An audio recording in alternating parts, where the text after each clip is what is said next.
Bom dia, crianças! Hoje é terça-feira, dia 27 de abril, e nós temos aula de português, matemática e ciências. Em português, vamos falar sobre os tempos verbais nos gêneros textuais. Alguns gêneros textuais eles têm seus tempos verbais pré-definidos. É o caso dos contos, uma notícia, fábulas e etc. Que são sempre retratados no passado, porque retratam algo que supostamente já tem acontecido ou que já aconteceu. Alguns textos podem ter seus tempos verbais modificados, ou seja, alguns textos nós podemos mudar os tempos verbais. Vamos observar esse texto aqui.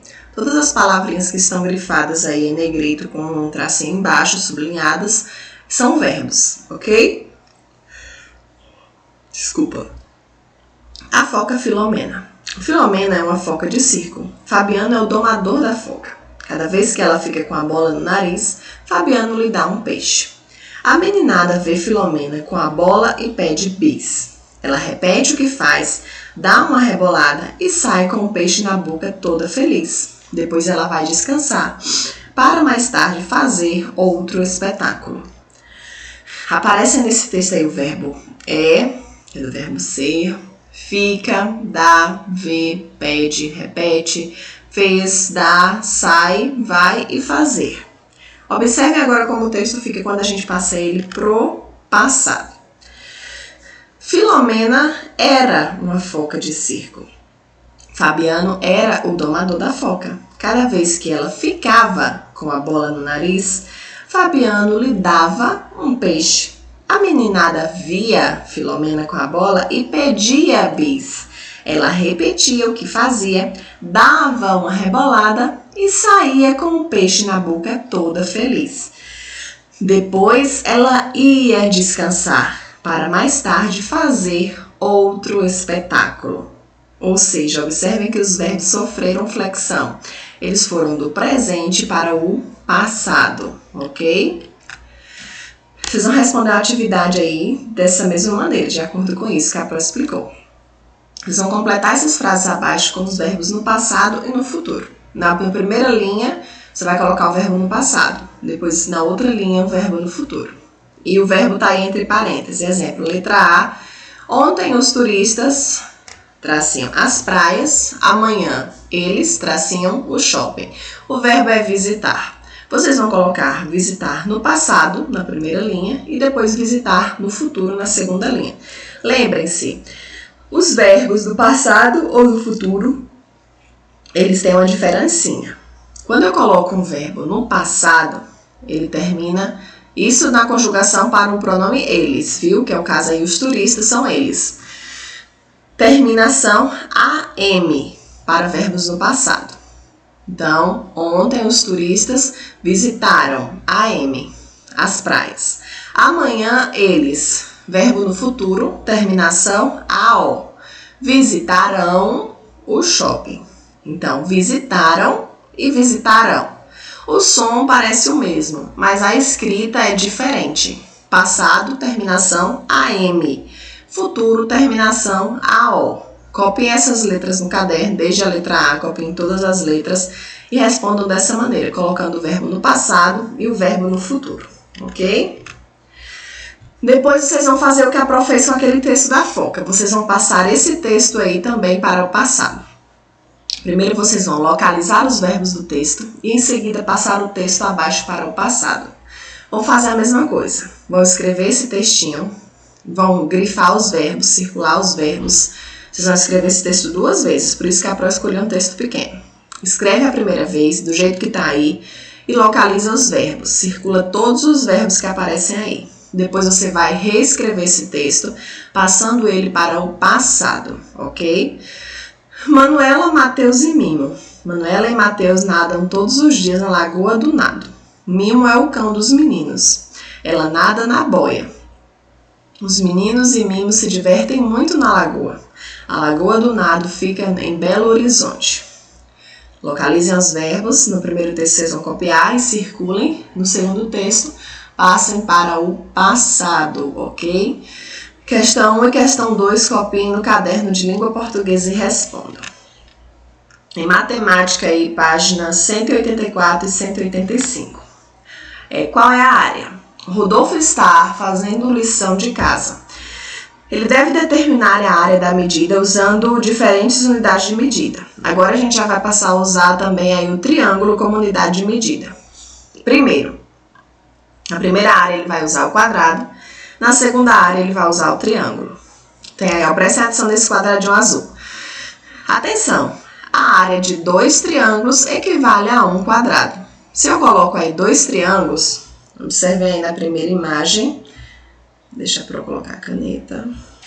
Ó, aqui em cima a gente tem um triângulo. Se eu fecho aqui em cima, ó, eu agora já tenho 2 triângulos que estão dentro de um quadrado, não é verdade? Então, é isso que esse quadradinho aqui quer dizer, ó, que a área de 2 triângulos, 1, 2, equivale a 1 quadrado, ok? Agora vocês vão fazer a estimativa e responda. Qual é a área da figura usando o quadrado como unidade de medida? Quantos quadradinhos deu nessa imagem aqui? Depois, qual é a área da figura usando o triângulo como unidade de medida? Quantos triângulos deu nesta imagem aqui? Agora, confira a estimativa e calcule a área da figura contando o número de unidades. Aí aqui embaixo já tem os 2 divididos. Quantos quadrados tem e quantos triângulos tem? Respondam também a letra D, mesmo tendo balãozinho, eu quero resposta, ok? O que você pode concluir sobre a área da figura usando unidade de medidas diferentes? E segunda questão. Use o triângulo como unidade de medida. Qual é a área da figura ao lado? Quantos triângulos tem nesta figura aqui? Quantos triângulos tem aqui dentro? Você vai responder aqui embaixo, ok? Página 185. Ainda falando sobre isso. Qual é a área de cada figura, considerando o triângulo como unidade de medida? Quantos triângulos tem aqui na figura A? Quantos triângulos tem aqui na figura B? E quantos triângulos tem aqui na figura C? Segunda questão. Determine a área de cada figura abaixo, considerando agora o quadrado como unidade de medida. Atenção, você pode juntar partes de unidades, completando a unidade inteira. Ou seja, onde tem aqui, como essa parte aqui, ó, tem um pedacinho de triângulo, você pode procurar outro pedacinho de triângulo aqui embaixo, ó, que vai dar um quadrado. Aí você já conta como um quadrado. Quantos quadrados tem a figura A? Quantos quadrados tem a figura B? E quantos quadradinhos tem a figura C? Lembrem de juntar os triângulos que aparecem. Ó, aqui tem um triângulo, aqui tem outro. Se eu junto eles dois aqui, ó, dá um quadrado, ok? Lembrem de contar assim. Terceira questão. Rodolfo desenhou 3 retângulos, com as mesmas medidas de lado. Calcule a área de cada um, considerando as unidades de medida destacadas. Na primeira aí, ele usou o quadrado como unidade de medida. Quantos quadrados tem aqui? Na segunda, ele usou o retângulo. Quantos retângulos tem aqui? Na terceira, ele usou o triângulo. Quantos triângulos tem aqui? E respondam aqui embaixo também. O que você pode concluir sobre a área de cada retângulo e a unidade de medida utilizada? Páginas 184 e 185 de matemática. Respondam e enviem lá no grupo. Em ciências, nós vamos falar sobre o movimento do Sol e a contagem do tempo. Já sabemos que o movimento de rotação da Terra cria em nós a percepção de que o Sol se move ao longo do dia, desde o amanhecer até o anoitecer. Uma forma de perceber o movimento aparente do Sol no céu durante o dia é prestar atenção nas sombras formadas por objetos. À medida que a posição do Sol muda, as sombras também mudam de lugar. Observem a imagem. Ao longo do dia, conforme a Terra gira, ocorrem mudanças na posição do Sol no céu, que podem ser observadas pelas alterações na posição da sombra. Letra A. A sombra no período da manhã, está aí do lado direito da árvore. Letra B. A sombra aproximadamente ao meio-dia, em cima da árvore. E letra C. A sombra ao entardecer, do lado esquerdo da árvore. A mudança da posição da sombra durante o dia também pode ajudar a contar o tempo. Ao longo do dia, o Sol vai variando de altura e chega à altura máxima, ao meio-dia, quando ele fica lá no meio do céu. Assim, a sombra que ele produz nos objetos varia a posição e o comprimento, ou seja, as sombras elas vão esticando e encurtando de acordo com a posição. Mas a gente sabe que não é o Sol quem está se mexendo, é a Terra quem está girando, viu? Assim, Os antigos utilizavam esse conhecimento para desenvolver um dispositivo para marcar a hora, o chamado relógio de sol. Ou seja, os antigos eles conseguiam medir a passagem do tempo através da sombra, através da maneira que as sombras iam passando de um lado para o outro, aumentando, diminuindo de tamanho, era uma maneira de medir o tempo. Se a sombra estivesse em cima da árvore, por exemplo, em cima de um objeto, em cima de algo que eles usassem para medir o tempo, queria dizer que tinha passado metade do dia, que já era meio-dia. Era um tipo de relógio. Vamos falar sobre o relógio de sol. Os relógios de sol, eles marcam a hora de acordo com a sombra de uma haste chamada gnomo.